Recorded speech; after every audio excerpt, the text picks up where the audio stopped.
ஷென் சமையல் நண்டு கிரேவி எப்படி செய்யலான்னு பார்க்கலாம் வாங்க.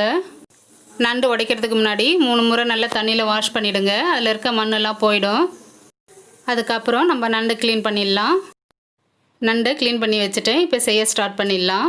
ஒரு கடாயில் தேவையான அளவுக்கு எண்ணெய் ஊற்றிக்கோங்க. எண்ணெய் சூடானதும் அதில் 1 ஸ்பூன் கடுகு, 1 ஸ்பூன் சோம்பு சேர்த்துக்கலாம். 2 பொரிஞ்ச உடனே கொஞ்சம் கருவேப்பிலை சேர்த்துக்கலாம். கருவேப்பிலை பொரிஞ்ச உடனே நான் 3 வெங்காயம் 3 தக்காளி கட் பண்ணி வச்சுருக்கேன். இப்போ வெங்காயத்தை ஆட் பண்ணிடலாம். வெங்காயம் நல்லா பொன்னிறம் ஆகிற அளவுக்கு நல்லா வதக்கி விடுங்க. வெங்காயம் நல்லா வதங்கிடுச்சு. இப்போது 2 பச்சை மிளகாய் கீறி வச்சுருக்கேன், அதை சேர்த்துக்கலாம். இஞ்சி பூண்டு எடுத்து கொஞ்சம் தட்டி வச்சுருக்கேன், அது 1 ஸ்பூன் சேர்த்துக்கலாம். இப்போது ஸ்டவ்வை சிம்மில் வச்சுருங்க. இஞ்சி பூண்டு பச்சை மிளகாவை கொஞ்சம் வதக்கி விட்டுடலாம். இஞ்சி பூண்டு வதங்கிடுச்சு. இப்போ நறுக்கி வச்ச தக்காளியை சேர்த்துக்கலாம்.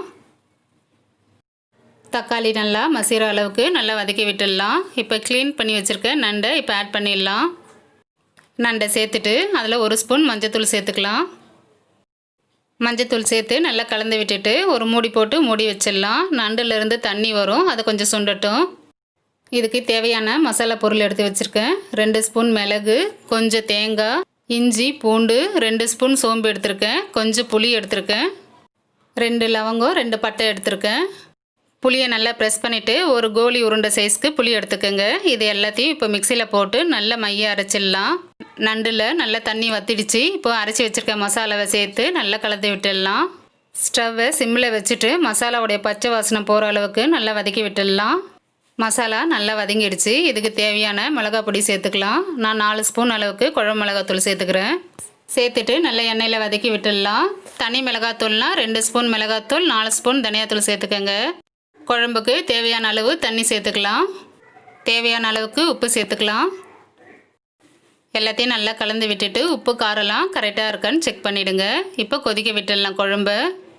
குழம்பு நல்லா கொதிக்கட்டும். ஒரு 5 நிமிஷத்துக்கு நல்லா ஹை ஃப்ளேமில் வச்சு கொதிக்க விடுங்க. இப்போ ஒரு மூடி போட்டு மூடி வச்சிடலாம். குழம்பு நல்லா சுண்டி வரட்டும். இப்போது கொஞ்சம் கருவேப்பிலை கொத்தமல்லி ஆட் பண்ணிவிட்டு ஸ்டவ்வை கொஞ்சம் சிம்மில் வச்சுருங்க. அவ்வளோதான். இப்போது காரசாரமான நண்டு கிரேவி ரெடி ஆகிடுச்சு.